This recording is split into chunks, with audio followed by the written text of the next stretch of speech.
Mahasiswa palsu tertangkap mencuri di lingkungan kampus.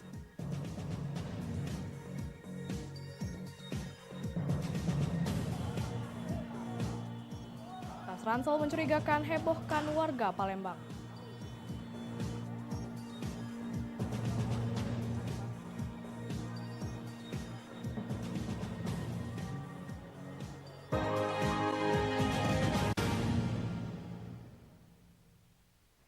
Selamat pagi, apa kabar pemirsa? Senang sekali saya dapat menemani Anda untuk menyampaikan berita kriminal dan peristiwa yang terjadi di Sumatera Selatan dan sekitarnya dalam program Borgol. Dua saja informasi utama tadi mengawali jumpa kita pada pagi hari ini.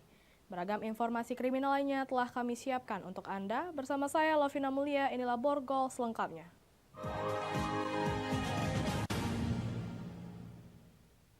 Kita awali berita pertama pemirsa. Seorang pencuri modus nyamar jadi mahasiswa babak belur dan nyaris tewas dihajar mahasiswa usai kepergok mencuri di kampus. Nyawa pelaku terselamatkan setelah petugas keamanan langsung membawa pelaku ke kantor polisi. Meski ada juru parkir yang menjaga kendaraan di area RSUD Kayu Agung, namun tidak menjamin keamanan kendaraan yang diparkirkan. Dalam satu pekan terakhir, sedikitnya ada 2 kendaraan sepeda motor yang sedang diparkirkan hilang di gondol maling. Kejadian itu terjadi pada siang hari dan yang terakhir dialami oleh pegawai RSUD. Kendaraan sepeda motor miliknya diparkirkan di tempat khusus bagian pegawai RSUD. Namun naas justru hilang entah kemana dibawa maling. Kejadian itu pun diakui manajemen RSUD Kayu Agung sudah dilaporkan kepada pihak yang berwajib dan sudah ditindaklanjuti. Juru parkir yang ada sudah dipanggil dan dimintai keterangan. Kemarin keamanan selama ini memang sesekali memang dipantau oleh satpam kami yang ada, tapi tidak fokus hanya untuk memantau dan memeriksa kendaraan staf karena mereka juga mempunyai tugas-tugas lain. Semua pengunjung diminta waspada dan lebih berhati-hati jika membawa kendaraan dan memarkirkan kendaraannya. Sebisa mungkin diberikan pengamanan yang lebih agar aman dari maling. Dari Ogan Komering Ilir, Fitriadi, iNews melaporkan. Hati-hati dan waspada bagi yang memarkirkan kendaraan sepeda motor di RSUD Kayu Agung Kabupaten Oki, Sumatera Selatan karena kerap hilang dan jadi incaran maling. Dalam sepekan ada sepeda motor yang raib di gondol pencuri. Pelaku pencurian di kampus BUIN Raden Fata Palembang ini tak berdaya dan nyaris tewas usai dihajar mahasiswa setelah kepergok melakukan pencurian oleh petugas keamanan kampus. Pelaku ketahuan mencuri puluhan gantungan baju dan 2 keran air milik kampus dengan modus berpura-pura menjadi mahasiswa. Setelah ditangkap pelaku, kemudian diserahkan pihak kampus ke SPKT Polrestabes Palembang bersama barang bukti hasil curian. Menurut keterangan pihak kampus, pelaku sudah dipantau melalui CCTV karena sebelumnya pelaku sukses melakukan pencurian. Lewat depan Tarbiala itu Pak, miring dia lari ke Saintek dia. Iya. Di Saintek kami sergap di Saintek dia, forum di Saintek. Itu maksudnya nyamar jadi apa katanya? Kamar model mahasiswa itu nyamar dia Pak. Jadi mahasiswa? Iya. Terus? Tapi kalau kemarin pemasker dia, hari ini tidak pemasker. Dia baju, pakai jaket itulah dari kemarin. Itu? Sepatu, aksesoris dia itulah, cuma tidak pemasker dia. Udah kemarin? Pelaku terancam pasal 362 KUHP tentang pencurian dengan ancaman maksimal 5 tahun kurungan penjara. Dari Palembang, Muhammad David, iNews melaporkan. Seorang pemuda di Palembang viral di media sosial saat memamerkan kemaluannya ke seorang wanita yang menjaga konter. Modus pelaku berpura-pura mengisi dompet elektronik Dana. Inilah video rekaman CCTV yang sempat viral di media sosial yang mempertunjukkan aksi tak senonoh yang dilakukan oleh seorang pemuda. Dalam rekaman CCTV tersebut, pelaku berpura-pura menjadi pengunjung konter dengan modus mengisi dompet elektronik Dana. Korban yang saat itu dengan sendirinya menjaga konter terlihat cuek, tidak memperhatikan pelaku yang saat itu membuka celana dan menunjukkan kemaluannya. Aksi pelaku baru diketahui setelah rekaman CCTV konter merekam aksi bejat pelaku. Menurut suami korban yang juga merupakan pemilik konter ini mengatakan kalau konter handphone miliknya tersebut dijaga oleh istrinya pada saat itu. Dirinya baru mengetahui peristiwa tersebut dari istrinya setelah melihat rekaman CCTV konter miliknya. Hampir jam 4, 3.58 atau subuh. Itu. Dari rekaman CCTV kenal lagi dengan pelakunya? Kalau pelaku itu tidak mengenali, agak asing, tidak pernah melihat. Tidak melihat ya? Tapi ada info-infonya warga sekitar itu ya. Kejadian ini rencananya akan dilaporkan ke polisi. Dari Palembang, Muhammad David, iNews melaporkan.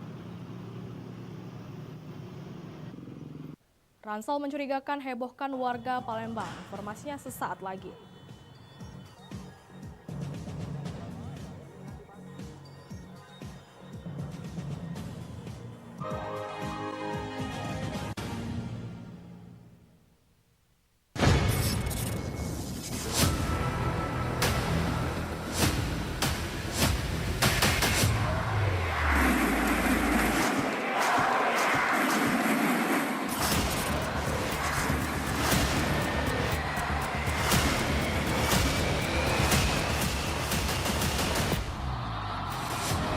Indonesia Open 2024 live iNews Premium Sports.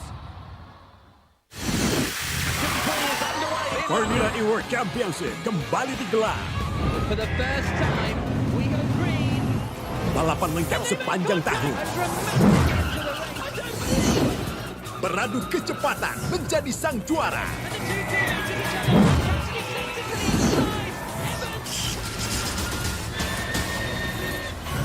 Formula E World Championship 2024 hanya di iNews.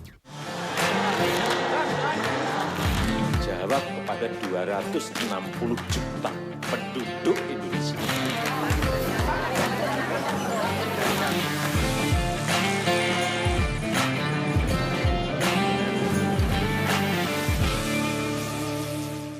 Update informasi terlengkap menuju prime time berkualitas bersama iNews. Selamat sore. Bekerja keras. iNews sore setiap hari. iNewsroom Senin sampai Jumat. iNews Prime Senin sampai Jumat. iNews malam setiap hari hanya di iNews. Temani weekendmu bersama program kuliner spesial. Kalaparan, eksplor gokil wisata kuliner. Tempat makan yang jarang terekspos. Food Diary, mengupas sejarah kuliner, hidangan viral dari Nusantara sampai mancanegara. Mantep banget, mantep banget. Saksikan kuliner spesial weekend, Sabtu dan Minggu pukul 10 pagi di iNews. Today's officials are from Germany, led by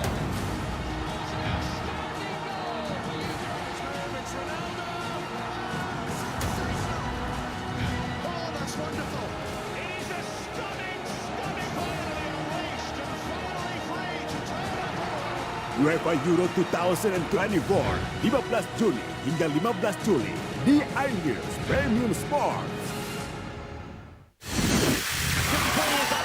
Formula E World Championship kembali digelar.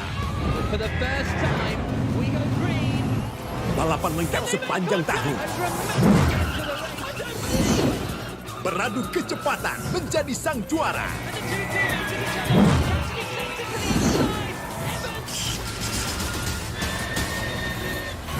Formula E World Championship 2024 hanya di iNews. Update informasi terlengkap menuju prime time berkualitas bersama iNews. Selamat sore. Bekerja keras. iNews sore setiap hari. iNewsroom Senin sampai Jumat. iNews Prime Senin sampai Jumat. iNews malam setiap hari hanya di iNews. Temani weekendmu bersama program kuliner spesial. Kalaparan, eksplor gokil wisata kuliner. Tempat makan yang jarang terekspos.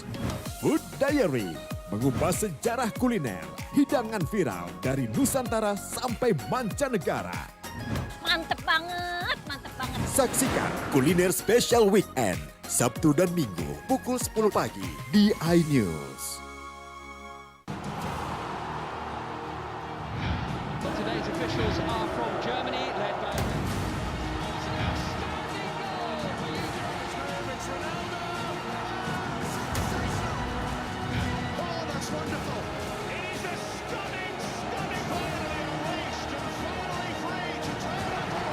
UEFA Euro 2024, 15 Juni hingga 15 Juli di iNews Premium Sports.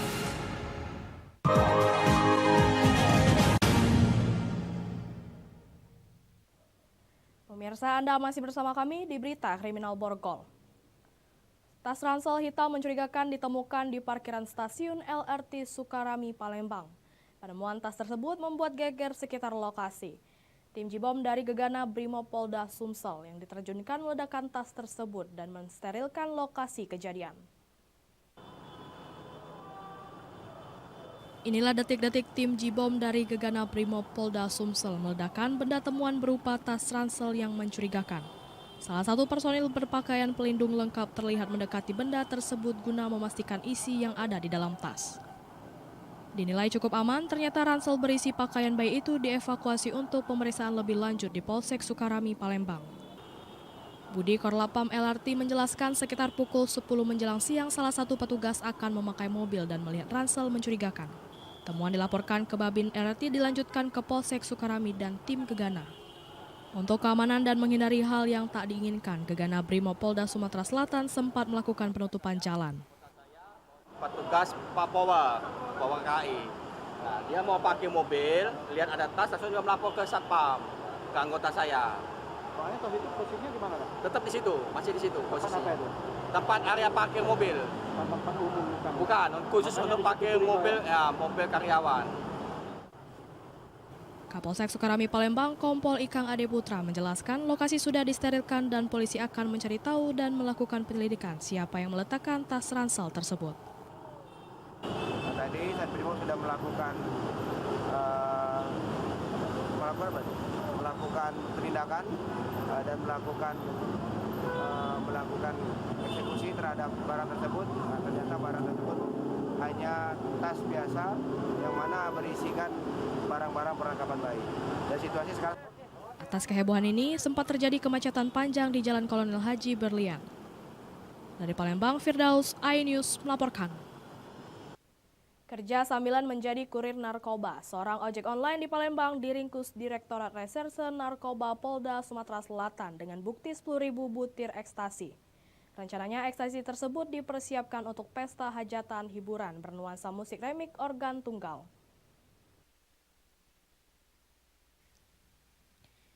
Inilah pelaku Ferry Apran, 27 tahun, berprofesi sebagai ojek online. Ferry nekat mencari sambilan penghasilan tambahan dengan menjadi kurir narkoba. Ferry menjadi kurir narkoba dengan membawa 10 butir pil ekstasi. Ekstasi disimpan pelaku dalam boks di bawah jok sepeda motor yang dipinjamnya. Pelaku ditangkap di Jalan R. Sukamto, 8 Ilir Timur 3, Palembang saat akan mengantarkan ekstasi kepada seseorang. Bahkan pelaku sempat melakukan perlawanan dan berusaha kabur namun berhasil ditangkap. Saat digeledah ditemukan ribuan ekstasi dalam kantong aluminium foil dalam boks jok motor. Wakil Direktur Reserse Narkoba Polda Sumsel menjelaskan Kapolda Sumatera Selatan sudah menghimbau pelarangan musik remix dalam acara hajatan termasuk adanya disc jockey. Di musik pesta hajatan itulah mereka berbagi mengkonsumsi ekstasi. Permainan DJ remix, padahal untuk hajatan untuk DJ ya musik remix ini dilarang atau himbauannya kepada masyarakat oleh Bapak Kapolda untuk tidak dimainkan.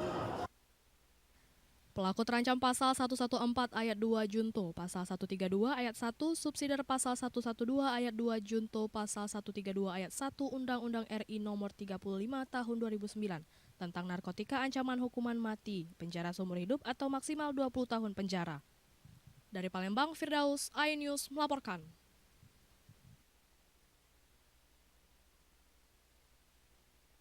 Presiden Joko Widodo atau Jokowi minta penanganan kasus pembunuhan terhadap Vina Dewi Arsita dan M. Rizky Rusdiana atau Eki tidak ditutup-tutupi dan diusut secara transparan. Presiden meminta kepada Kapolri Jenderal Polisi Listio Sigit Prabowo untuk mengungkap kasus secara terang-menerang. Presiden Joko Widodo pada Kamis 30 Mei 2024 untuk pertama kalinya melakukan kunjungan kerja ke Kabupaten Musirawas, Kota Lubuk Linggau, dan Kabupaten Muratara. Di sela kunjungannya, Presiden Jokowi di Pasar Desa Lawang Agung, Kabupaten Musirawas Utara. Presiden Jokowi meminta Kapolri Jenderal Polisi Listio Sigit Prabowo untuk mengawal penanganan kasus pembunuhan Vina dan Eki.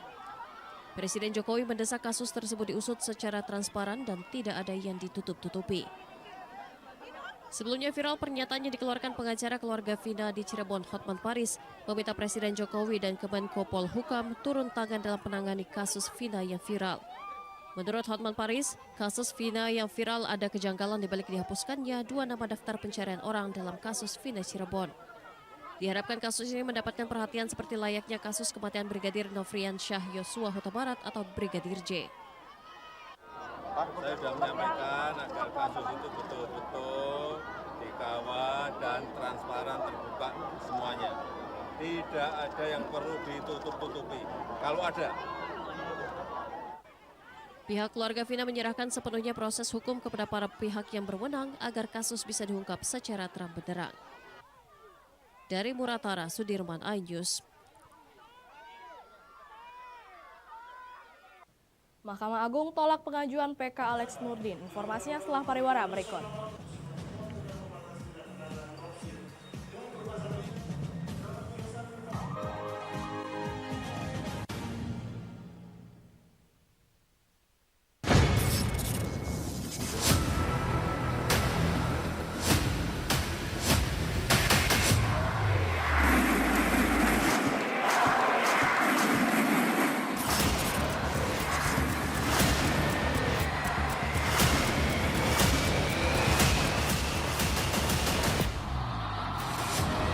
Indonesia Open 2024 live iNews Premium Sports.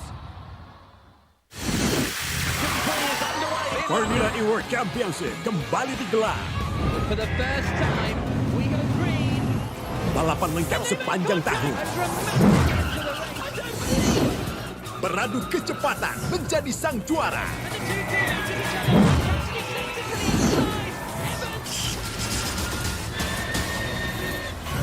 Formula E World Championship 2024 hanya di iNews. Jawab kepada 260 juta penduduk Indonesia.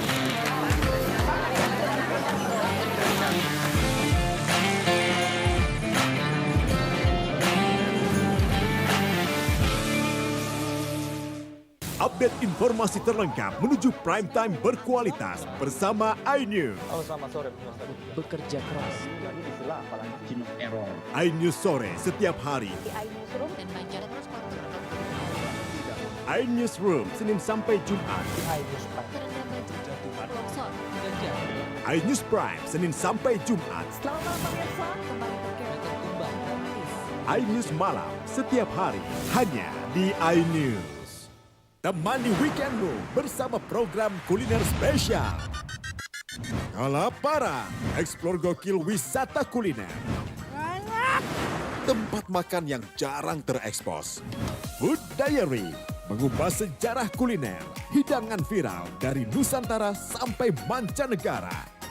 Mantep banget, mantep banget. Saksikan kuliner spesial weekend, Sabtu dan Minggu pukul 10 pagi di iNews.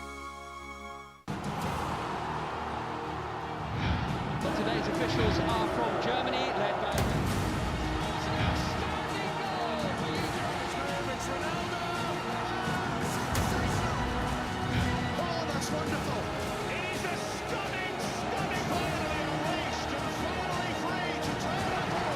UEFA Euro 2024, 15 Juni hingga 15 Juli di iNews Premium Sports.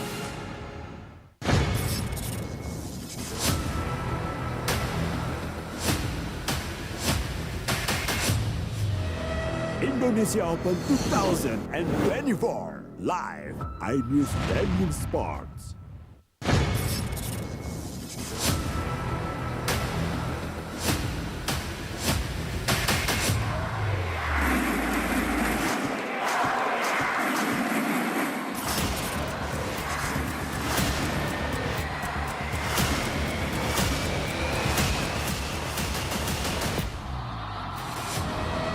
Indonesia Open 2024 live iNews Premium Sports.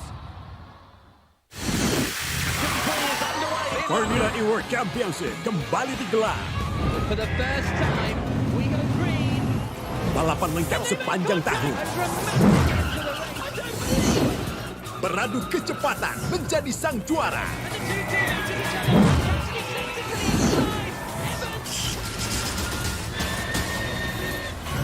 Formula E World Championship 2024 hanya di iNews. Jawab kepada 260 juta penduduk Indonesia.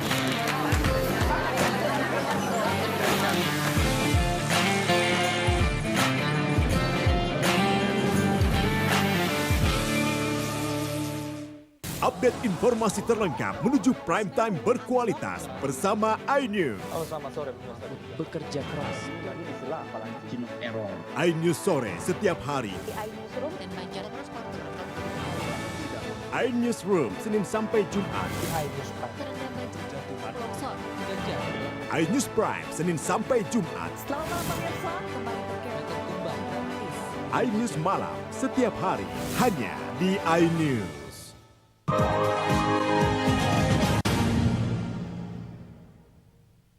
Anda masih bersama kami di Berita Kriminal Borgol.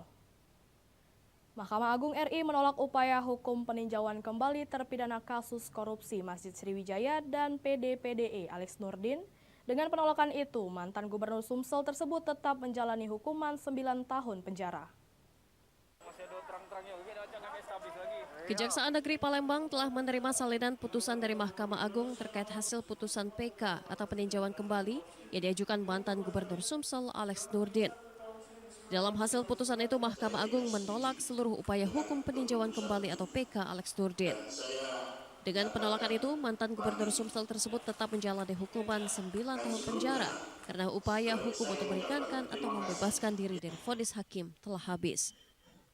Sependapat dengan kami, kita hargai putusan Mahkamah Agung melalui putusan PK-nya, upaya hukum luar biasa. Semoga nanti terpidana bisa segera menjalaninya dan segera bebas setelah menjalani hukum. Berarti ditolak? Ya, ditolak. Sebelumnya berdasarkan hasil sidang di Pengadilan Negeri Palembang, Alex Nurdin dinyatakan bersalah dalam kasus korupsi Masjid Sriwijaya, PDPDE, dan divonis 12 tahun penjara. Alex Nurdin kemudian menggugat putusan itu ke Pengadilan Tinggi Palembang dan mendapatkan keringanan menjadi 9 tahun penjara. Dari Palembang, Guntur, iNews melaporkan. Akses jalan di Kecamatan Ulu Ogan menuju Desa Kelumpang masih terisolir. Tumpukan tanah kayu pasca banjir bandang masih menutup jalan sepanjang kurang lebih 2 km. Akses jalan menuju Desa Kelumpang, Kecamatan Ulu Ogan masih belum bisa ditembus menggunakan kendaraan. Hal ini akibat masih banyaknya material batu dan tanah menggunung di sepanjang Desa Kelumpang pasca banjir bandang yang melanda kawasan tersebut. Pejabat Bupati Oku bersama Forkopimda setempat bahkan memastikan yang baru bisa menembus berjalan kaki di sepanjang Desa Kelumpang, Kecamatan Ulu Ogan. Pemerintah setempat telah menerjunkan alat berat untuk membuka akses jalan yang tertimbun. Pemkab Oku berjanji akan menambah alat berat untuk membersihkan material yang menutup satu-satunya akses jalan menuju kecamatan paling ujung di Kabupaten Oku. Kita tidak membedakan desa-desa lain kecamatan, tapi ini memang dampaknya lebih dari kecamatan-kecamatan lain. Kami memang dari hari pertama terjadi bencana banjir, kita sisiri setiap kecamatan yang ada di Oku ini terdampak banjir, mulai dari hulu sampai hilir. Namun memang perlu waktu, tidak semua yang bisa kita lihat secara serta. Warga berharap bantuan dan pembersihan material pasca banjir bisa dilaksanakan secepatnya. Dari Ogan Komering Ulu, Widori Agustino, iNews melaporkan. Demikian sajian berita kriminal dalam program Borgol hari ini. Semoga informasi tadi dapat memberikan manfaat bagi kita semua. Saya Lovina Mulia, sampai jumpa.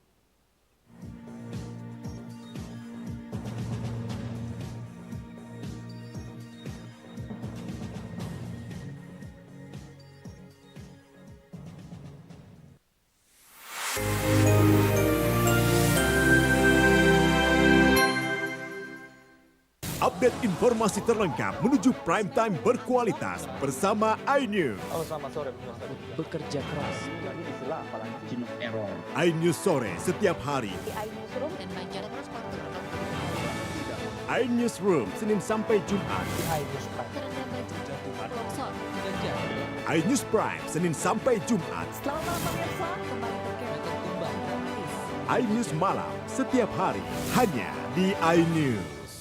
Temani weekendmu bersama program kuliner spesial. Kalaparan, eksplor gokil wisata kuliner. Tempat makan yang jarang terekspos. Food Diary, mengupas sejarah kuliner, hidangan viral dari Nusantara sampai mancanegara. Mantep banget, mantep banget. Saksikan Kuliner Spesial Weekend, Sabtu dan Minggu pukul 10 pagi di iNews.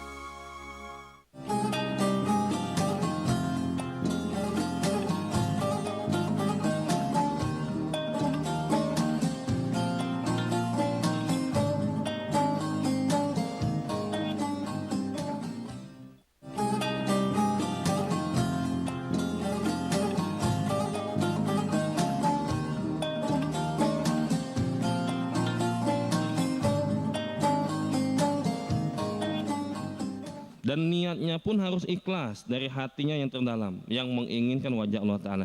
Nanti insya Allah kita fokuskan di ayat yang kelima ini. Ayat ke-6. Ayat ke-6.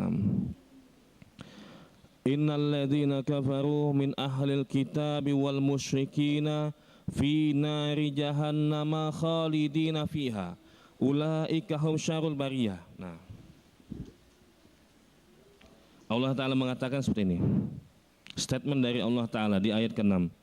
Sesungguhnya orang kafir dari kalangan ahli kitab, Yahudi atau Nasrani, orang musyrik, mereka itu berada di neraka jahanam kekal selamanya. Nah, mereka itulah sejahat-jahatnya makhluk, seburuk-buruknya makhluk. Itu yang Allah Ta'ala sampaikan dan itu yang Allah Ta'ala jelaskan. Orang kafir itu, orang musyrik di neraka selamanya. Mereka itulah seburuk-buruknya manusia. Artinya apapun yang mereka lakukan, Ustadz itu orang baik Ustadz, walaupun non-muslim. Baik menurut kita. Tapi menurut Allah inilah seburuk-buruknya makhluk. Mau dia nyumbang masjid, mau dia bangun panti asuhan, mau dia berangkatkan orang umroh, haji boleh. Non-muslim memberangkatkan orang haji umroh boleh. Berarti dia ngasih hadiah berupa uang. Tinggal orang yang berangkat tadi sudah memenuhi syarat atau tidak. Adapun uang kalau dikasih orang Yahudi sama Nasrani, orang non-muslim silakan, nggak apa-apa, nggak jadi masalah. Hadiah dari perusahaan non-muslim misalkan, yang kepilih ini, yang beli produk ini ada hadiahnya misalkan untuk umroh, silakan, nggak apa-apa, nggak masalah itu ya. Itu kan baik Ustadz, kata Allah, ulaika hum syarrul bariyah. Mereka itu seburuk-buruknya makhluk. Kenapa seperti itu? Dosa mereka sangat besar sekali. Udah dikasih nikmat sama Allah Ta'ala, dikasih kesehatan, dikasih rezeki dan seterusnya, tapi beribadahnya kepada yang lain, bukan pada Allah Ta'ala. Kalau kita mengatakan perbuatan mereka baik Ustadz, mereka suka bantu, bahkan ada tetangga yang dihajikan sama non-muslim ini, diumrohkan, dosa mereka jauh lebih besar dibandingkan yang mereka lakukan. Mereka berbuat syirik itu jauh lebih besar. Dan kata Allah Ta'ala, khalidina fiha, kekal. Ngapa kekal itu Pak Ustadz? Nah sudah, kalau ngapa kekal itu memang kekal, kata Allah sendiri. Kan mereka kafir cuma 60 tahun, ngapa kekal? Nah kadang-kadang ditanya kayak gitu. Mereka kan 60 tahun hidup dalam kondisi musyrik, hidup dalam kondisi beragama non-muslim. Tapi kok selama-lamanya? Yang mengatakan selama-lamanya itu Allah, harus kita yakini. Adapun sebabnya kenapa? Karena mereka itu dijelaskan sama ulama berniat selamanya untuk beragama non-muslim. Mereka tuh dari awal sudah nyetel niat untuk untuk selamanya beragama non-muslim. Sudah pas, sesuai dengan dihukum selama-lamanya. Allah alam bisawab. Itu ya. Ini ayat ke-6. Ayat ke-7. Nah, ayat ke-7. Innal ladzina amanu wa 'amilus shalihat ulaika hum khairul bariyah. Sungguh orang-orang yang beriman dan mengerjakan kebajikan, mereka itu adalah sebaik-baik makhluk. Kebalikannya, kata Allah Ta'ala, yang beriman, yang beramal soleh, inilah sebaik-baiknya makhluk. Tidak cukup iman, tapi harus dilengkapi dengan amal soleh. Ayat ini, ayat ke-7, dijadikan dalil sama ulama. Sebagian ulama mengatakan manusia itu lebih baik dibandingkan malaikat. Kata sebagian ulama ya.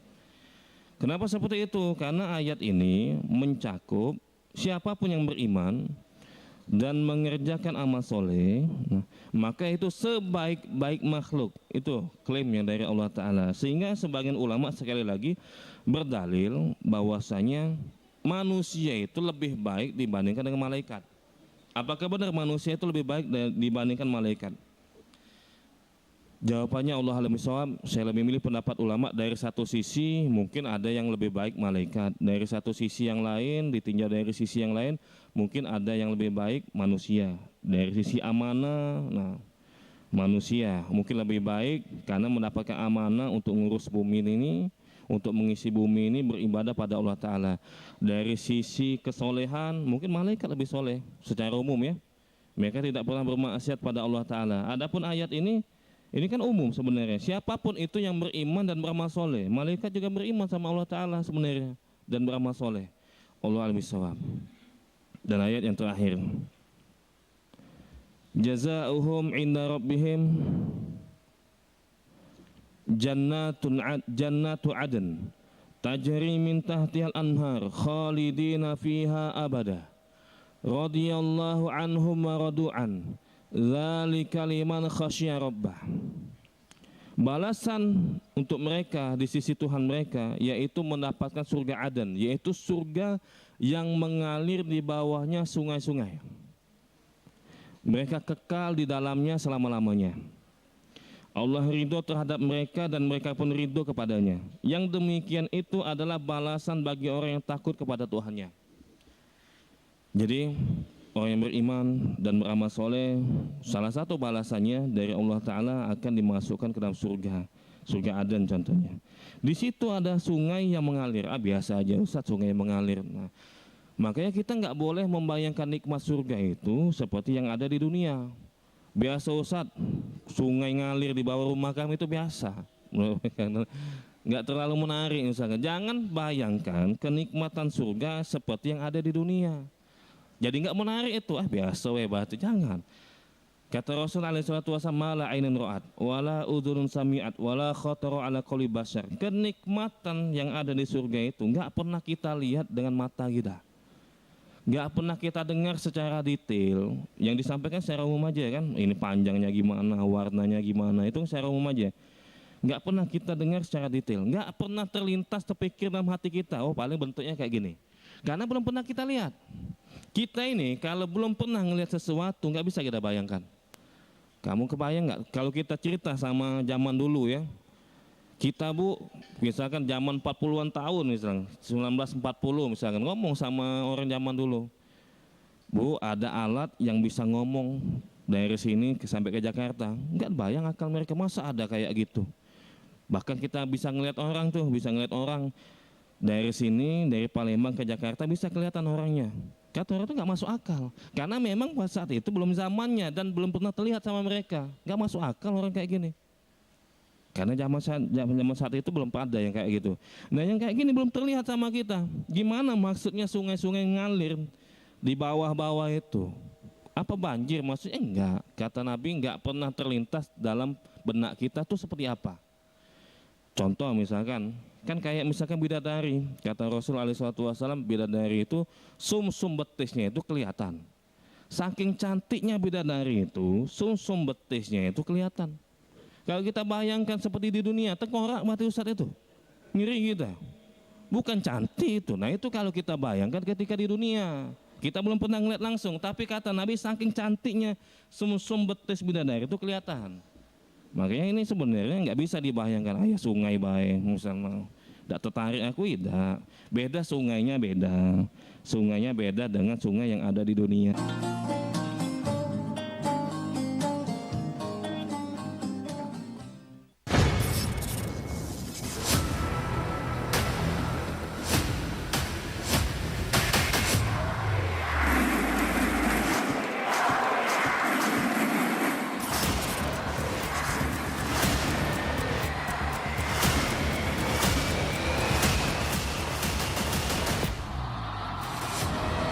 Indonesia Open 2024 live iNews Venue Sports. Formula E World Championship kembali digelar. For the first time, we go green. Balapan lengkap sepanjang tahun. Beradu kecepatan menjadi sang juara.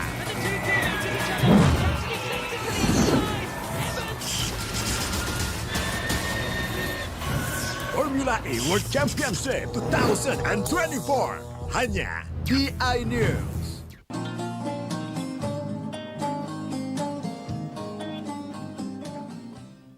Allah al-bisawab, ya.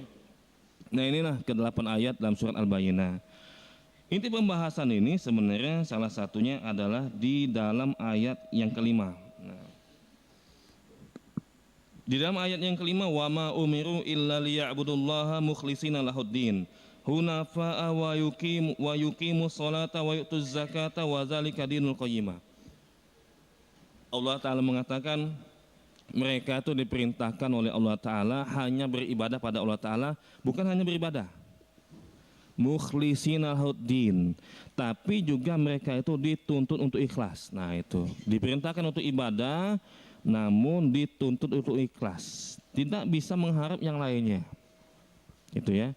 Makanya dijelaskan dalam tafsir Al-Qurtubi, wa fi hadza dalilun ala wujubin niyyah fil ibadat fa inal ikhlasa min amalil qalbi. Nah, wa huwa an yurada bihi wajhullahi ta'ala la ghairah. Ayat kelima ini dalam surat Al-Bayyinah jadi dalil nih, wajib kita meniatkan beribadah itu ikhlas. Ikhlas ini amalan hati.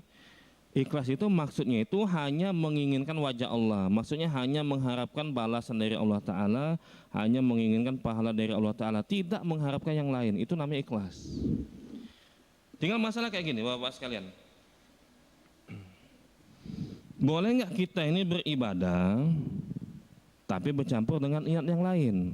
Di dalam surat Al-Bayyinah ayat 5 ini kita diperintahkan beribadah untuk ikhlas. Ini sebenarnya pernah kita bahas sebagiannya ini ya, tapi kita ulangi sedikit biar ingat lagi ya. Beribadah disertai dengan niat mencari keuntungan dunia itu bermacam-macam. Ulama memberikan perinciannya, itu ya. Yang pertama, kalau niatnya itu untuk membantu orang, maka pahalanya double. Sering kita dulu pernah sampaikan, tujuannya untuk membantu orang misalkan itu ya, tujuannya untuk kebaikan, diantaranya untuk membantu orang, maka pahalanya bisa berlipat ganda.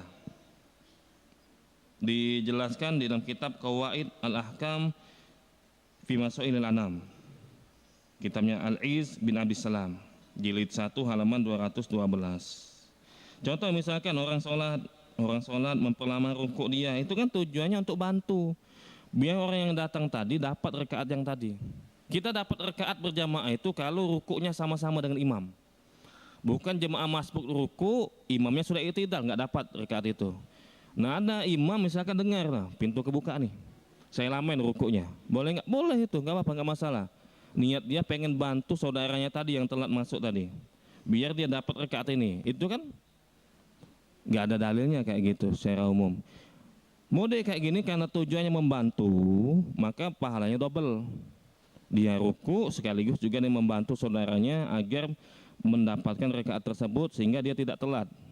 Nah, itu ini yang pertama. Kalau tujuannya juga kebaikan, pahalanya double. Atau tujuannya ingin mendapatkan dunia,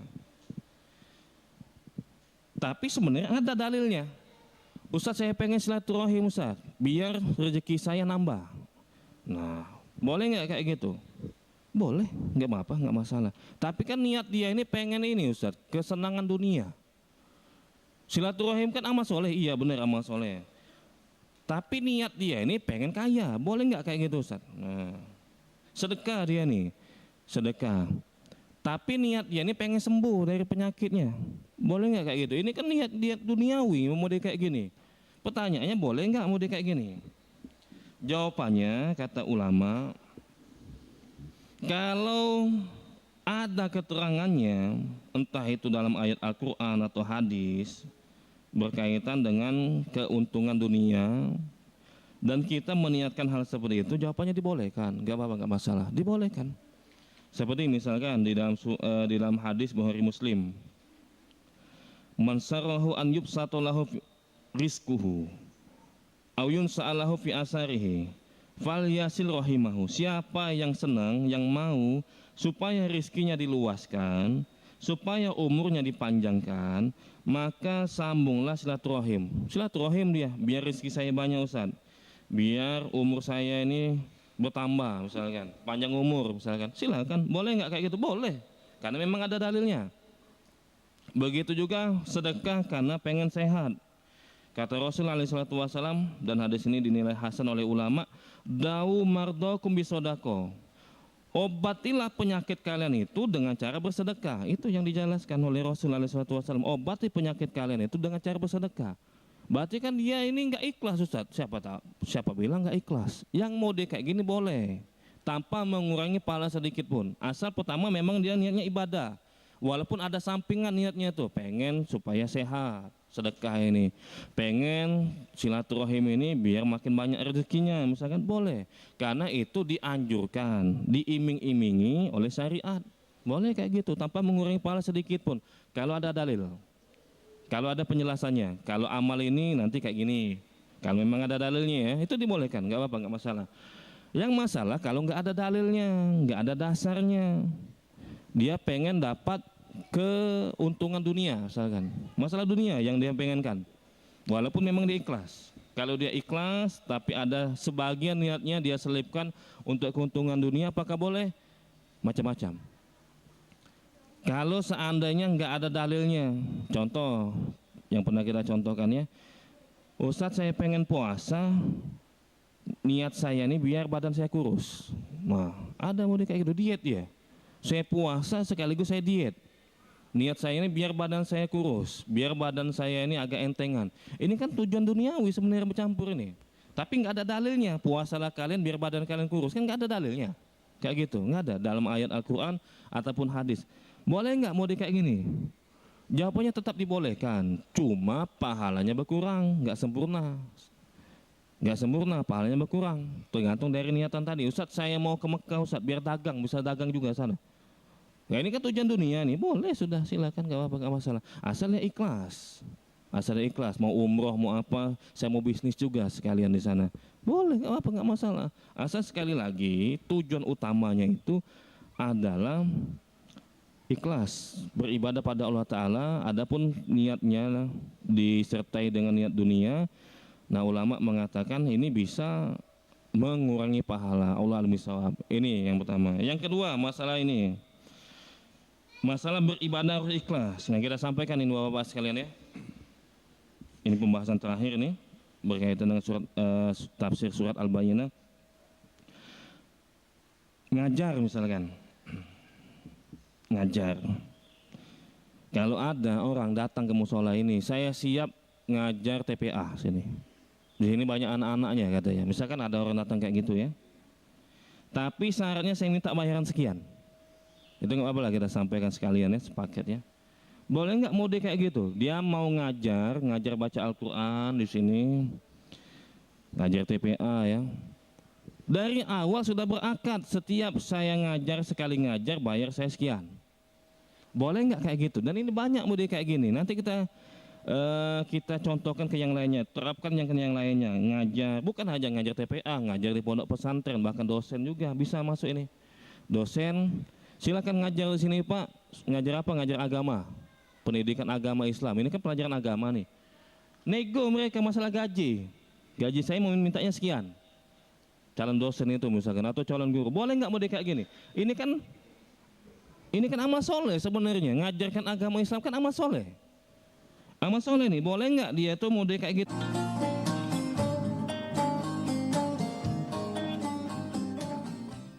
Update informasi terlengkap menuju prime time berkualitas bersama iNews. Halo, selamat sore.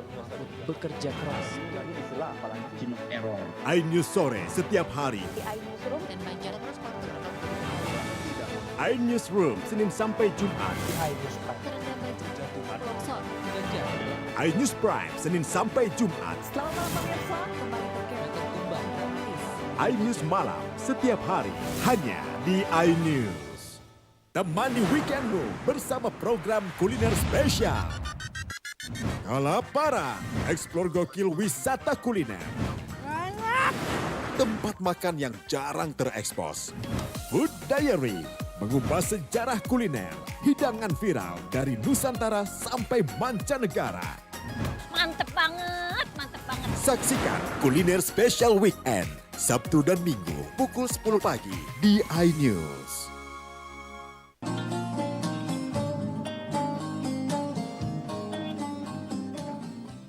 Itu.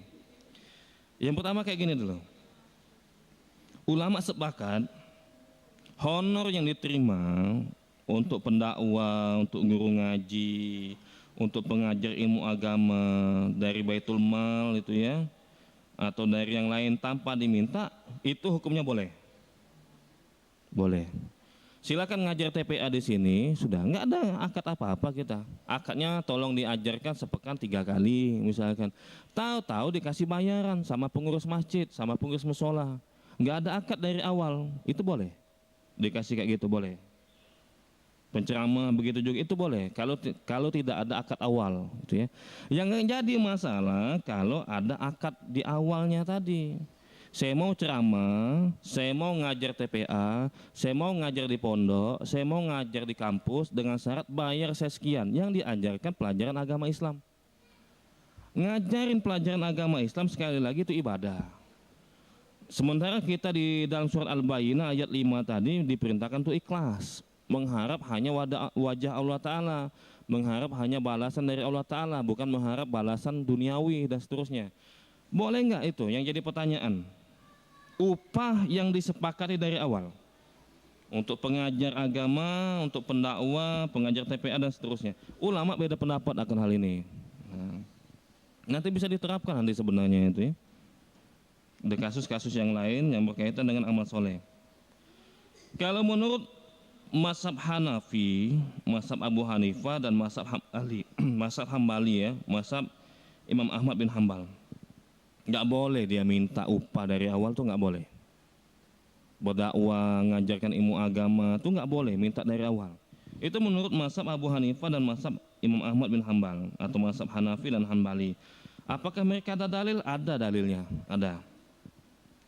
Di dalam surat Asy-Syura ayat 180. Wa ma as'alukum alaihi min ajr. In ajriya illa ala rabbil alamin. Aku nggak minta sama kalian upah. Nabi berdakwah dan Nabi mengatakan aku nggak minta sama sekali kepada kalian berupa upah. Upahku, balasanku hanya dari Allah Tuhan semesta alam. Nabi itu nggak pernah minta upah ketika berdakwah. Dakwah ke Thaif, minta upah saya ngajarkan Al-Quran, ngajarkan ilmu agama, nggak pernah minta upah. Dan itu dilarang memang. Banyak larangannya di dalam ayat Al-Quran. Wa ma as'alukum alaihi min ajr. In ajriya illa ala rabbil alamin. Aku tidak minta sama kalian untuk upah. Upahku, balasanku hanya dari Allah Ta'ala, dari Tuhan semesta alam. Ini pendapat pertama. Pendapat kedua, pendapat Maliki dan Syafi'i, pendapat mazhab Imam Malik, mazhab Imam Syafi'i mengatakan boleh dari awal berakad sudah. Ada datang pengajar TPA, saya mau ngajar sini, asalkan syaratnya setiap kali saya ngajar dibayar sekian. Pengajar di pondok pesantren atau dosen di kampus yang mengajarkan agama Islam, saya mau ngajar di sini dengan syarat saya minta bayaran sekian. Per bulan sekian. Pendakwa, penceramah, orang khotib, khotbah. Saya mau khotbah sini, saya mau ceramah di sini dengan syarat saya minta bayaran sekian. Kalau kita ngikuti pendapat yang kedua ini. Kenapa seperti itu? Apakah ada dalilnya? Ada dalilnya. Pernah kejadian sahabat meruqyah kepala suku. Pernah ada sahabat, rombongan sahabat yang dia singgah di suatu tempat. Abu Dzar Al-Ghifari kalau nggak salah namanya. Dia singgah tuh di suatu tempat.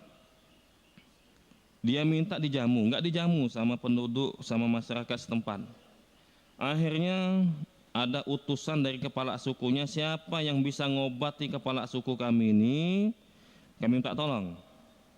Maka ada sahabat ngomong, kalau nggak salah Abu Dzar Al-Ghifari, kami bisa ngobatinya, bukan bisa nyembuhkan. Lain lagi, kalau nyembuhkan tugas Allah. Kami bisa ngobatinya dengan syarat kalau sudah kami minta dikasih beberapa ekor kambing. Nah, apa yang dilakukan sama sahabat ini? Meruqyah. Meruqyah itu membacakan ayat-ayat Allah. Membacakan ayat-ayat Allah, ini meruqyah ini, itu kan amal soleh itu, dibacakannya ayat-ayat Allah. Akhirnya benar tuh, sembuh orang itu. Setelah diruqyah tadi, dan kambing itu diambil sama sahabat tadi. Maka informasi ini nyampe kepada Nabi SAW di Madinah. Ngadu sahabat Nabi, ada sahabat ini, masa minta upah dia dengan cara beramal soleh, meruqyah. Meruqyah kan amal soleh sebenarnya itu, minta bayaran dia. Membacakan ayat-ayat Allah Ta'ala. Apa kata Rasulullah SAW di hadis Bukhari? Inna ahaqqa ma akhatum alaihi ajron kitabullah. Sesungguhnya yang paling layak untuk kalian mintain upah, yaitu kalian mengajarkan, membacakan ayat-ayat Allah. Boleh nggak Bapak sahabat tadi, kata Nabi itu boleh. Nah ini ada dua dalil yang seakan-akan bertentangan. Jawabannya nggak ada dalil yang bertentangan. Kalau hadisnya sahih, ada ayat, jelas ayat semuanya sahih, itu nggak ada yang bertentangan. Yang bertentangan mungkin cara pikir kita yang belum sampai ke sana. Kesimpulannya, Allah al-misawah.